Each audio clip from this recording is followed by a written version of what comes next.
کچھ دن پہلے عمران خان صاحب کے وزیر اعظم کی کرسی سے ہٹنے کے بعد 10 اپریل 2022 کو علی محمد خان کی ایک تقریر سوشل میڈیا پر دھوم مچاتی ہے اور علی محمد خان راتوں رات پاکستان تحریک انصاف اور عمران خان کے چاہنے والے لوگوں کے ہیرو بن جاتے ہیں۔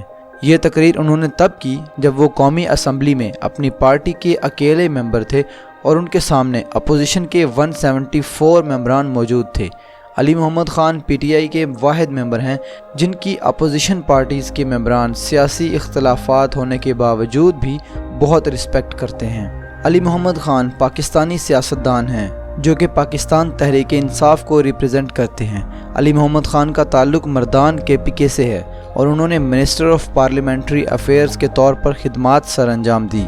علی محمد خان 30 نومبر 1977 کو پیدا ہوئے۔ علی محمد خان نے انجینئرنگ کی ڈگری کے ساتھ ساتھ لاء کی ڈگری بھی حاصل کی، اس لیے پیشے سے وہ ایک وکیل اور انجینئر بھی ہیں۔ علی محمد خان کے دادا کا نام محمد وکیل تھا۔ وہ مسلم لیگ کے سپورٹر تھے اور انہوں نے پاکستان بننے کے بعد 2 دفعہ فیڈرل منسٹر کے طور پر کام کیا۔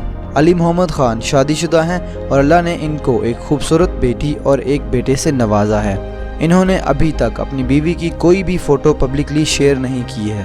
علی محمد خان نے 2013 میں مردان NA10 سے پی ٹی آئی کے کینڈیڈیٹ کے طور پر الیکشن جیتا۔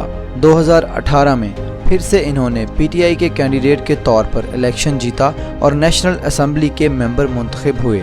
انہوں نے پارلیمنٹری افیئرز کے منسٹر کے طور پر 2018 سے 2022 تک اپنی خدمات سر انجام دی۔